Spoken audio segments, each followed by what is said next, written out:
So our topic today is going to be scanner versus scope diagnosis. We're going to talk about some differences between them and where one might excel over the other. And I think we're probably going to focus a little bit more on the scope in that aspect. Because if you think about it, we do have scanners and we have scopes, right? Two different diagnostic tools in our arsenal. There's more, of course, but those are the two main ones that I would say we use.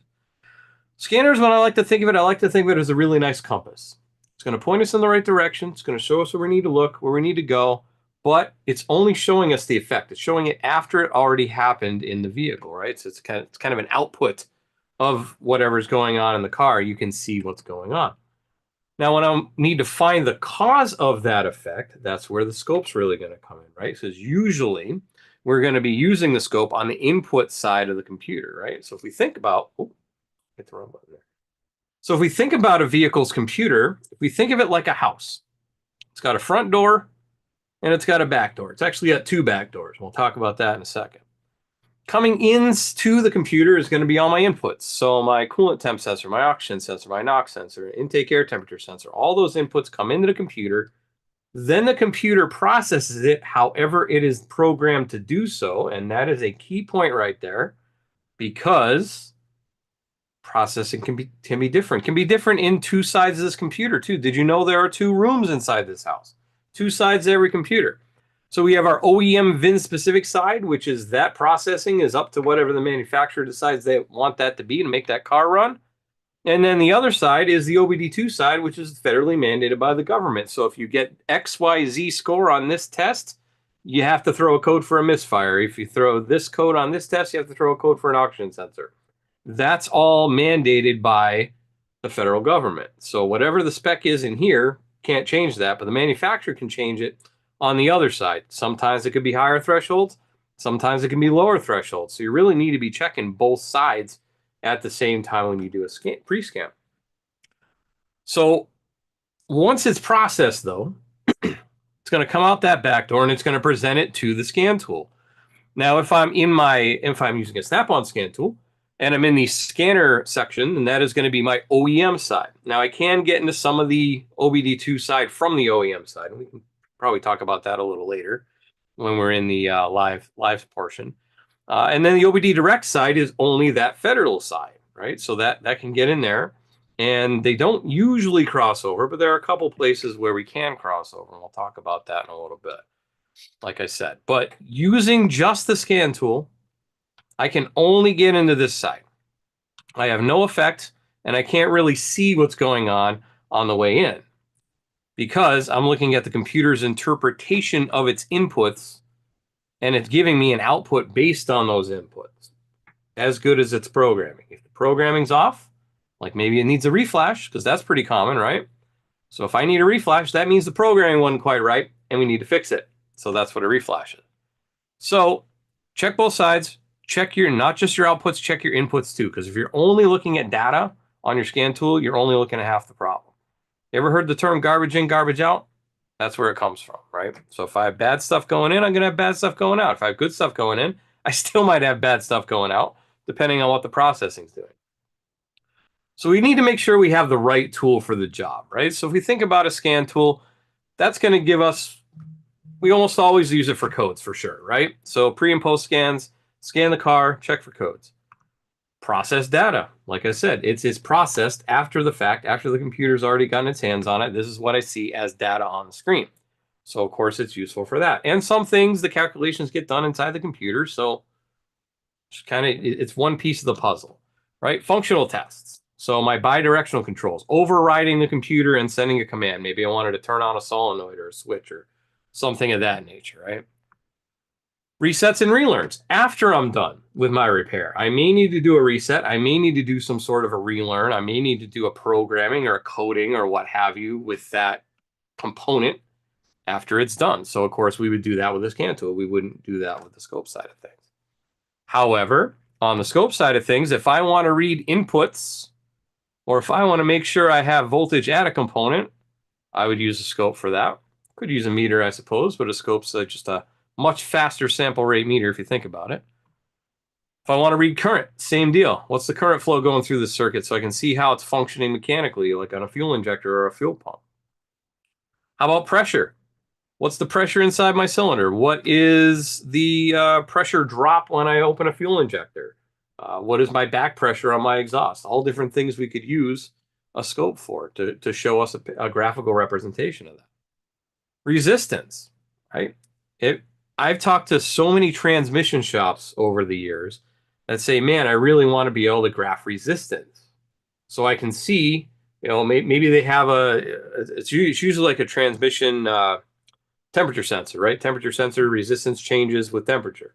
So they want to be able to graph that resistance versus the voltage output of the sensor, and that's another thing we could do. We can get a graphical representation of that. And then there's also temperature. There are temperature probes that work with our tools that would give you a nice graph of a temperature. If I wanted to check coolant temperatures or cylinder head temperatures, if I had a cylinder head, or actually it doesn't really matter because it's a temperature probe, right? So if I wanted to check HVAC to either side of the HVAC, all sorts of different things we can do with these different probes that are available. And you might be saying, well, why don't I just rely on the data? Because that's what I do anyways. We use a scan tool. Scan tool gives us data, and that's what we see, right? So if we look at data in this way, numbers on a screen, we're just going to see the numbers changing. We might know what's good or bad. We might not know what's good or bad, depending on what kind of tool we're using. I can kind of look at it as you gain experience. Of course, you'll know, okay, well, that's too high or that's too low, and then you might know. But what if you never worked on that vehicle before? What if the system's totally different on that particular vehicle? You may not know what good is. And if you're only looking at numbers on a screen, I don't know about you, but I have a hard time reading it when it's changing like 10 times a second or faster, because the processors on these newer cars in the last decade and a half or so at least, um, those readings can change very rapidly, and it's going to be very hard to see what's going on. It's useful data. Like I said, it's a piece of the puzzle, but it's often moving too fast, and it's often too much going on. I've seen cars that got 400 PIDs on them. You're going to have to filter it down. Now, we do have ways of filtering them down, making customized lists and so on and so forth, but it's a lot of data to parse through. And if I can't trust what's going on inside my computer necessarily, then I want to also be able to verify, right? Trust but verify, I guess, would be the term for that. And then if we think about graphing data, that's better to see, but there is a lag. And I'm going to show you a capture I did this week of this. But there is definitely a lag between what's going on coming into the computer at the sensor level and then what's going on out of the computer by the time it gets to the scan tool. Now, it's not really the scan tool's fault, because the scan tools, pretty much any scan tool nowadays, is going to take the data as fast as the car is going to give it to them, right? But if I'm graphing it, what I'm doing is I'm taking those numbers we saw on the previous screen and giving us a recorded history of those numbers plotted over time by that process data we talked about, right? You can see trends. Are things getting better? Are things getting worse? Or are things just wiped out? But it's still only part of that puzzle. Like I said, it is an interpretation of what it saw when it sampled that data, right? So it does a sample, processes it, sends it to the scan tool, takes a sample, processes it, sends it to the scan tool. Nowadays, the processors are fast enough. It shouldn't be too much of an issue, and a processor in pretty much any modern scan tool should be fast enough too. However, there's still that lag just because of the construct of sampling and then sending and so on and so forth. The difference really between using a scope and a scanner is really going to be in the details, right? So if we look at this is oxygen sensor data, process data coming out the back door of the computer like we talked about before, and it plots it on the screen. This is a scope hooked up to the same oxygen sensor reading the same voltage at the same time. These two red boxes show the same amount of time passing. And I think you'd agree, if you look at the two red boxes, there's a big difference in the amount of information that's in those two boxes. And this next capture I have on this next slide it shows it even more starkly, if you think about it. All right, so this is a capture I took yesterday. This is on a mass airflow sensor. And as you can see over here, this is data reading airflow sensor voltage. So the voltage off the mass airflow sensor. Right now, at this point, it was kind of going on and off because the AC was kicking on and off because we had it on defrost. So AC was kicking on and off. You can see it goes from a high of 1.5 to a low of 1.3, and of course 1.4-ish would be in the middle. This is another thing you have to remember about graphing data. Depending on how it auto ranges, in this case, we're looking at 0.2 of a volt. high to low. If you didn't know what you were reading in the scales and whatnot, you might think, oh man, that is like way, that's like, got to be 5 volt difference or not. And it's only 0.2 of a volt. So you always need to be cognizant of that as well when you're looking at data, right? Whether or not it's auto ranging and how it's auto ranging. So in this case, I'm looking at about 1.3 volts right there. And that's, look at that, 1.3 volts right there as I'm starting off. So the input is matching the output, so that's good. If they didn't match, then I'd know there's some sort of discrepancy in there. And this is the scope back probed at the mass airflow sensor itself, right? So I'm probing it as it's coming right out of the sensor, nothing in between there and the computer.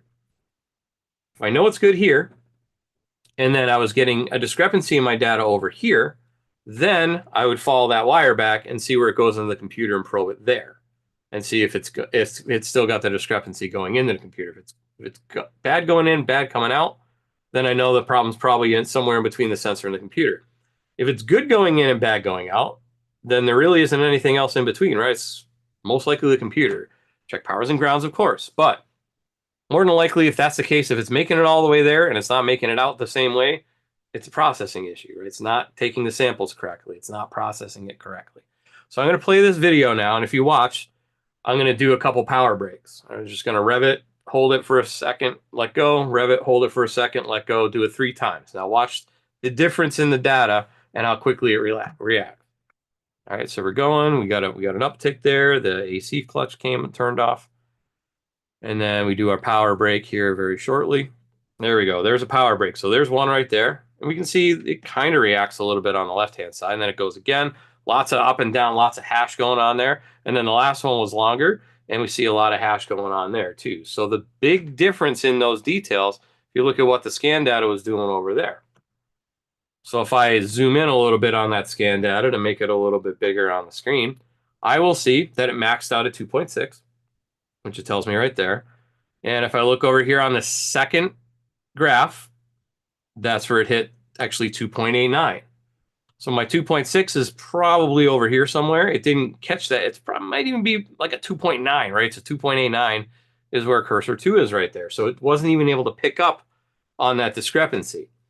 Some sensors on a modern vehicle, a couple tenths of a volt could be enough to set a code at this point. I've seen it on a purge solenoid one time on a Dodge. It was only off by like a tenth or 2 of a volt, but it was enough to set a code for that evap solenoid. So being able to catch that, can't always rely on the data. This, as far as the computer can tell, that's what it's seeing, but it might be overloading it, right? So this is why we need to check both sides, is what I'm saying, right? We need to check and double check both sides. So when you think about a scope, what is a scope? I like to think of a scope as a window. It's going to be a measurement of some sort over a period of time, right? So the vertical axis is measurement, horizontal axis is time. And all I'm doing when I'm changing the settings on my scope is changing the size of that window. How many volts can I see? How much PSI can I see? How much time am I looking at for this capture? Right, so when I'm changing those settings on the scope, I'm not changing the signal. I'm changing how I'm looking at the signal. Am I seeing it? Do I have more room, less room? Do I have a wide view, less of a wide view, that sort of thing? So let's look at a couple different tests and a couple different factors in between, scanner versus scope. Some of these are, like I said, more scope heavy. Some would kind of do both. So injector pulse width. Injector pulse width, I can certainly have a data PID for it. We'll see that on the next screen. I certainly have a data PID for it. You need to remember that data PID is telling you what the computer's output is. It's telling the injector to be on, or I want you to turn on for this amount of time. So it's going to pull it down to ground for that amount of time and then release the ground. So that's how long I want you to open for. So you got to keep that in mind. It's an output, right? So here comes my voltage. My output starts, I turn it on. My output goes, and then I turn it off. Right, that's what we're going to see. So electrically, we can see if the circuit's pulling down to ground properly. It's pulling down to ground fast enough. Make sure it's all squared off. There are tons of other videos on this stuff. This is going to kind of be high level. We can also look at the current. And if we look at the current, that's going to show us mechanically how it's operating. So this little drop right here is where that pintle actually leaves the seat and starts spraying fuel, because it's got to build up enough energy to overcome that. And then this part of the voltage is going to be where that pin will actually snap shut. So you're going to get a little bump here. So it's actually open from here to here, and it might be a little bit different depending. The computer is just taking its best kind of guess as to how long it wants it to be open, and it varies. Obviously, it varies in between every single firing. But the computer's kind of taking its best guess. Here's where I kind of want to be.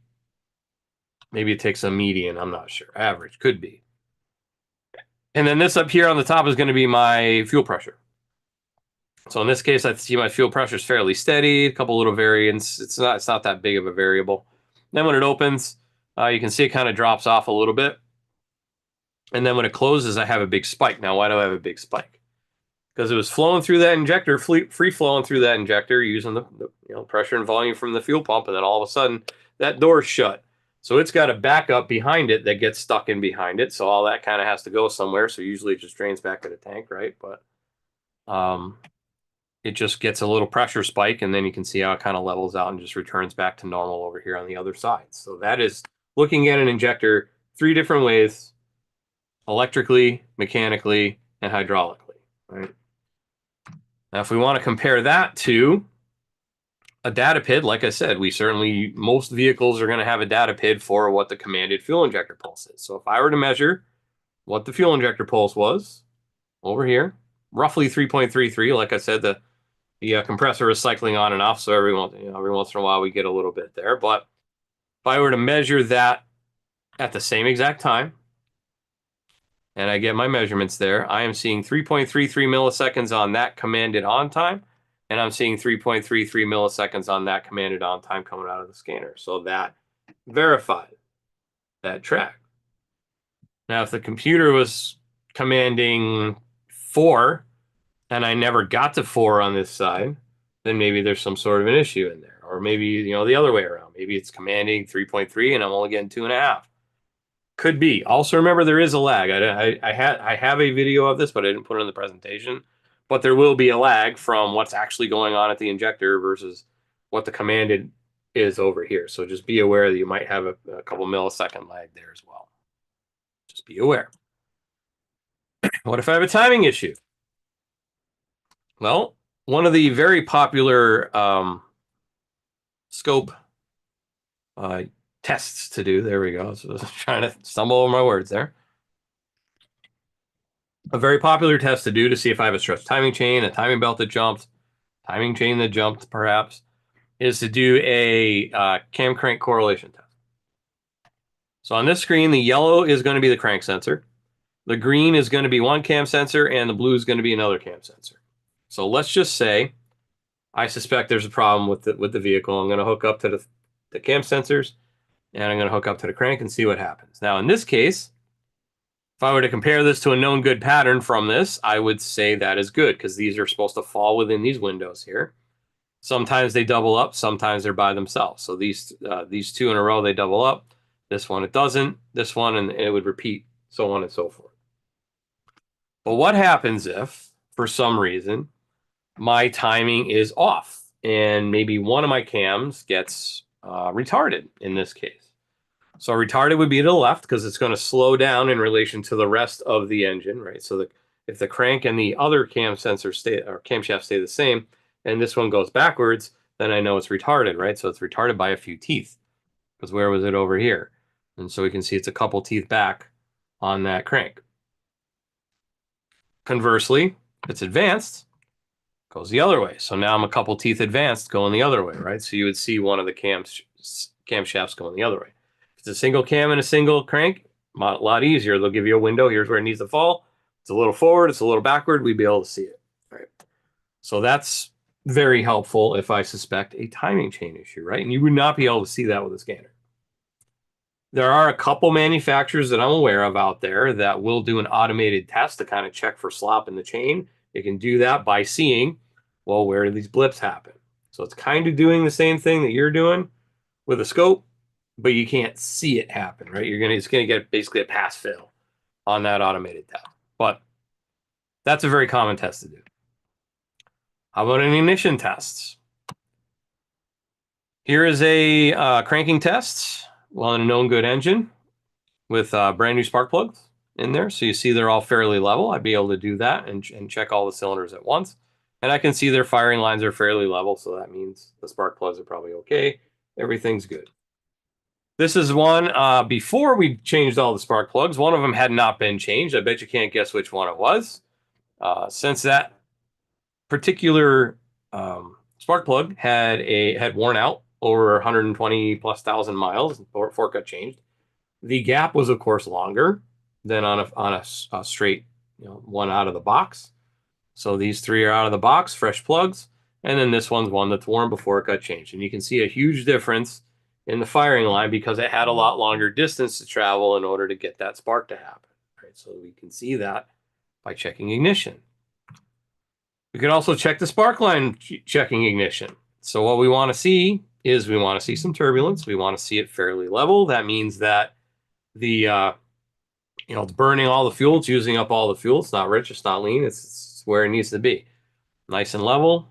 Stays the same. In this case, we starved the engine a little bit, intentionally made it lean, and then you can see how it was okay there, and then all of a sudden ran out of fuel. So it started going lean right there. So you can see it go lean, goes up. Conversely, rich would go down at the end. So you'd be able to see it go poop down at the end, right? Actually, it would probably go down and then level off because it'd be too much fuel to start with, right? So it goes down and kind of leveled out. So we'd be able to see that by doing an ignition test, secondary ignition test. Another one that I think should be more popular than it is. I don't know why it's not more popular than it is, because it is a easy way to check a fuel pump without having to drop a tank, drain the fuel, anything like that. So it's a fuel pump current ramp test. And all you do is pull a fuse, pull a relay, put a low amp probe somewhere in the circuit and see what the condition of the brushes in that fuel pump are. And this works for brushed fuel pumps. Brushless fuel pumps a little bit different. You can still do this test, but it's a little bit different setup. So, like I said, more information on that otherwise in other videos. But in this case, it's a fuel pump current ramp on my vehicle. Now, I've been doing this on my vehicle since I had about 150 miles on it or so. Now it has about 195,000 miles on it. So I wanted to see how much it slowed down over time and if the brushes are kind of worn. And in this case, they're still not very worn. They used to look a lot more, I guess now they're more rounded than they used to be. Because they used to be a little bit sharper, a little more shark fin look because it was newer and they hadn't worn in yet. But this is at an idle, about quarter of a tank. Your current requirement's going to change depending on how full the tank is, right? So we're looking at about 7 amps at the top, roughly. So we can see how it kind of goes up and down. Now I know it's an 8-segment fuel pump, so there's segment number 1, 2, 3, 4, 5, 6, 7, 8. And then start over again at 1. So if I put my cursor there and there, that's 1 full revolution. And then I can see how long that takes. So 7.57 milliseconds is how long this fuel pump takes to turn. So if I take that and do a little bit of math, so 60,000 milliseconds in a minute, divided by that 7.57, I get my revolutions per minute. So 7,926 RPM. So it's about 1,000 RPM less than it used to be at idle. Now I know conditions change and fuel levels and stuff change. So rule of thumb is anything over 5,000-6,000 RPM you're good. Anything below 3,000 RPM you're bad. But once again, might there be a data PID for this? Perhaps. I don't think I've ever seen one in my travels, but maybe there's a manufacturer or two out there that has fuel pump RPM output, possibly. But this is something you can see without having to take stuff apart. It's a beautiful thing. Running compression is another one. There are manufacturers like Ford that do a cranking compression test where it'll check based on cam and crank speeds, rotational speeds, whether or not there is a compression issue. So that's kind of nice, but not a lot of manufacturers offer that in the scan tool. And really no manufacturers offer a running compression test in the scan tool because this is where I want to see the condition of mechanically what's going on inside the cylinder.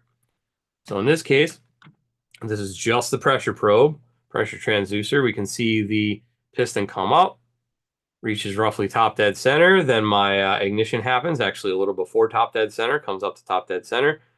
The ignition event pushes it down. I should get a vacuum pocket down here. Once I do have a vacuum pocket down here, we're going to go into the exhaust phase. So then my exhaust valves will open. Once my exhaust valve is open, I'm going to see my exhaust go up. Should not go above 0 psi. If it goes above 0 psi, then I know I have a clogged way out. So something in the exhaust is clogged, more than likely probably the cap. Also in this case, this is a 4-cylinder engine, so I see the 3 pulses from the other exhausts pulses at this time. Then I have a valve change. I should have a valve changeover over here, and then it's going to come back down because I'm going to pull vacuum. I'm going to pull it in. So I should see pretty much the same pocket on either side. Vacuum comes in, pressure goes up, repeat. Does it over and over again. Now, if we wanted to get really fancy, and you're not supposed to have the injector on when you do this. I did this on my own car, so I just wanted to see what it looked like, right? So if you want to get really fancy, we can add ignition and we can add fuel injection. So comes up, ignition's a few degrees before top dead center. There's top dead center, comes down, exhaust goes out. Notice what happens when the injector is connected though. Since the injector is connected, I'm going to have a little bit of extra stuff going on in here when my valves overlap. Because I still got a little bit of exhaust going out at the same time. I get some more of that intake coming in. So I'm going to get a little bit of overlap, but notice how the pattern changes. Because now I have fuel coming in. Because remember, that's my commanded on time right there. So it starts spraying it actually starts spraying really in here. But I guess it's got to travel, right? It's got to travel down the intake. It's just a standard direct port injection. Standard port injection engine. Sprays the fuel. Get a little bit of more turbulence going on in there. Comes down, goes up. Lather, rinse, and repeat, right? So I can get a good view of what's going on inside my engine as it's running using that particular test as well. All right. Okay. So now let's go live and look at a couple different things on the tool. I know I told you a couple different things you can see. So first off, easy enough. We'll just go in, pull my, let's pull my Camry this time. We'll do the Camry in demo mode. Now, remember how I said there's a couple different ways we can go in and cross that wall inside the ECM, right? So I can go from my OEM side to my generic side and back and forth. So in order to do that, there's a couple different ways, like I said. So we have engine. If I just go into the engine control module, I can come in here and in many vehicles, I'm not going to say all because I'm sure there's going to be one or two out there and then somebody will say I'm lying to them, but many vehicles will have the button in here for generic functions. This flips me right over to my OBD2 side, allows me to see readiness monitors, freeze frame, trouble codes, clear emissions data, mode 6, mode 8, mode 9, and no mode 10 in this case. No mode 5 in this case, no mode 7 in this case. So you get some of the modes, you don't necessarily get all the modes, right? So we'll back up. The other way we can do it, in a way, is if you have a snap-on scan tool and you go through and do a pre-scan on the vehicle, or a post-scan for that matter, and you check all the stuff, you can see engine. So that is going to be my OEM side engine.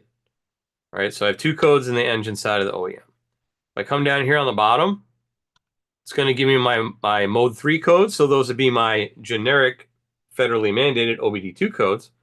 And it'll also give me my permanent codes on vehicles that support permanent codes. That's pretty much 2010 and newer. So I can see those in there. And then it also shows me my readiness monitors down the bottom. So I can see whether or not it's ready to pass. If I have emissions in that case, in the area I'm at, it needs to pass an emissions test. I need to make sure these are complete. Also, if I'm road testing a vehicle, it's like a 2-trip or something like that, I want to make sure that these are all passed before I hand it back to the customer, because if one of them is not done, then maybe that code might come back depending on what system it was related to, right? So if it was obviously if it wasn't anything related to the cat and it was something in like, misfire or something like that, then I could probably be okay if I passed the misfire monitor, not the cat monitor at the time. Unless the misfire broke the cat, I suppose, but we can hedge our bets, I suppose. So we can see both sides of the computer that way. We can also see both sides of the computer going into generic functions. Also from here, I can click on engine, and then I can go into generic functions that way as well. All right. So it's kind of a few different ways we can do it. One other thing that we can do is, for example, if I wanted to see in and out, like I showed you earlier, I'm going to pull up this charger here.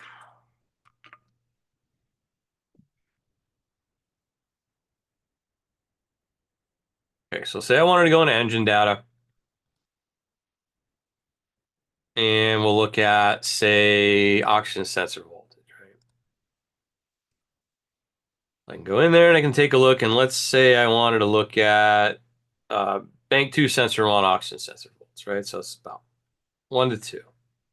Somewhere in there, cycling back and forth, right? Obviously, this is a simulator, so it's not real live data, so take this as you will, but if we can see what's going like 1.67 to 2.1, it's our min to max. Now, if I wanted to verify what I saw coming out of the computer by what's going into the computer, I could also go in here and pull out my oxygen sensors. And let's see, 2.1 would be right upstream, right? More than likely. Go to component information. All right. You can see the pinouts. We can also see the pinout on the ECM because that's probably easier to get to.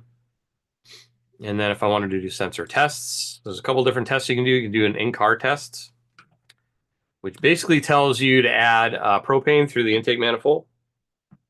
And you should see it cycle up. So it should reach above 3.85 volts in less than 100 milliseconds. You see a steady flat line because pretty much you're going to max it out. And then it's going to tell you a couple other things to do. So basically you want to see it go up and down, right? So in this case, I got it just on a voltage thing. So we can just see it go. We want to see it go up and hold steady. And then we do stuff, we can go down as well. So that's on a zirconia sensor, of course, but we'd be able to watch it going on. Now, if I happen to have a Windows-based snap-on tool like this Zeus, I can go up to the meter, hit it twice, and I get a window.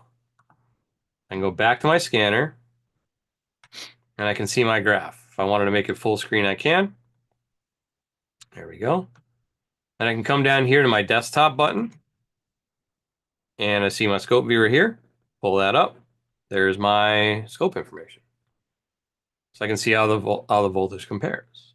And if I go like that, and I go like that, I can see what's going on coming out of the computer versus what's going into the computer and see if they match. Now, in this case, nope, they don't match. Not by a long shot. Now, if it was doing this, if it was doing a bunch of this, right? Then yeah, maybe I could see where it's probably matching. I'm doing my best I can with a potentiometer here, so bear with me on that. But we'd be able to see it go up and down, and if they're roughly falling, within the range of each other, then I can know, because remember, there's lag from here to here, from the scope to the scanner, right? Because it's got to take these samples it's getting on the scope, it's got to process and give them the scanner. So there would be a little bit of a lag. If I maybe did a throttle hold or add the propane, I should see it react here before I see it react there. That sort of thing. You just got to remember like timings, right? So this happens before this happens, sort of thing. So all sorts of other things we can do with either tool, but as I said, there's some things that a scanner is good for that a scope can't do, and there's some things that a scope is good for that a scanner can't do. All right. And that is our scope versus scanner discussion for this evening. So let me back out of this car real quick. Okay. Let's talk about what we're going to talk about next week. And next week is, if I can get this thing to start, I guess. Oh, there we go. Right button. There we go. All right. So next week is OEM specific ADAS training continuing on, and we are going to be continuing on through Honda and /Acura. I think I have one Acura model in there we're talking about. There, you're going to use the same systems by and large anyways. But if you want to watch that, please feel free. Next Tuesday, as always, 6 and 9 Eastern time. If you want to register to join on Zoom, go to snapon.com/OT to register for your seat there. 6 p.m. Eastern class also goes live to YouTube. The YouTube channel is youtube.com/snapon diagnostics.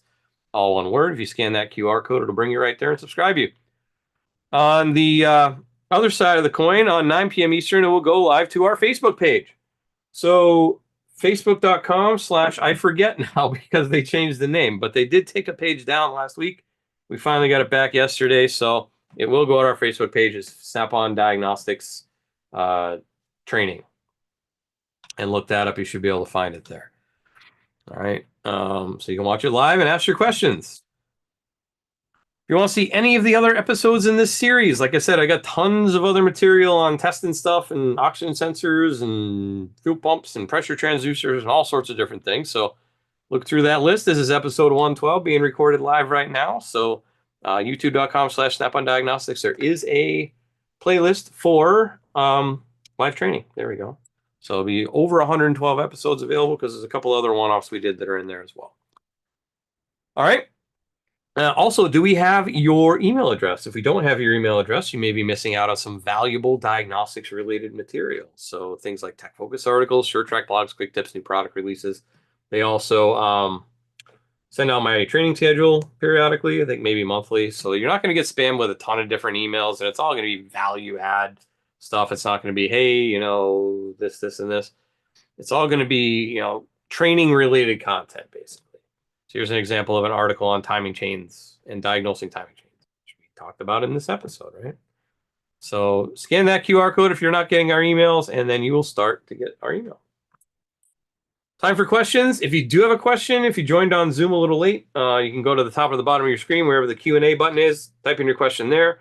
On YouTube, feel free to use the live chat. I will get to those in a moment. I just want to make sure I don't forget talking about my buddy Keith, who also does free training, diagnostics related scan tool specific training. So on Wednesday is on Zeus and Zeus Plus. On Thursday, it's on the Triton and Apollo lines, and he goes from everything from soup to nuts, from let's set up your tool, set up your Wi-Fi, talk about security link and Snap-on Cloud and all that good stuff, all the way through soup to nuts on Fast Track Intelligent Diagnostics. Then he takes a little break, and then he goes through all the all the scope and meter functions. That's what I meant. So it's scanner versus scope in his class too. Scanner in the first part, scope in the last part, right? So he goes through it all as well. All right. And then with that, let's talk about questions. So let's look. I had a couple on the Zoom. Let's see. Claude says, where can I find a good resource to decipher scope patterns? So there is a really good resource. If you have a Snap-on scan tool, it's already built in. Inside the guided component test, there are dozens and dozens and dozens of different classes, and a lot of them have waveform interpretation in them to talk about it. There's also other non-Snap-on resources out there with books. I know a couple people out there have books on scope data interpretation. Can't think of exactly who wrote them off the top of my head. I think Scanner Danner has one for sure. Other guys out there I know have them too.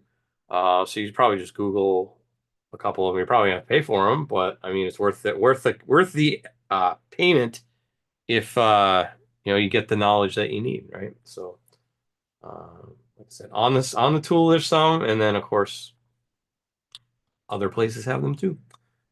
And Jay says, thanks for the refresher class. Thank you very much for attending. Appreciate it. And then on YouTube, we got Glenn. So how does the turbocharger affect your running compression test when using the pressure transducer? So on a running compression test, if we think about the parameters of a turbo, it should be done at idle, not off idle. So if it's at idle, the turbo shouldn't really affect it at all because it should just be going out the wastegate, right? So turbo shouldn't be building any pressure until until it spools up. It's just gonna be sitting there at idle, so it shouldn't affect it, I wouldn't think. Let's see. Gary says, is Snap-on ever going to allow us to program custom scaling and setting for non-Snap-on scope accessories and make the scope do all the math for me? That's been asked by you guys. That's been asked by me to get stuff done in the scope. It's being looked at. That's as far as I know right now. You may have noticed, however, in the new update, the 25.2 update, on the scope, there is a new setting on there.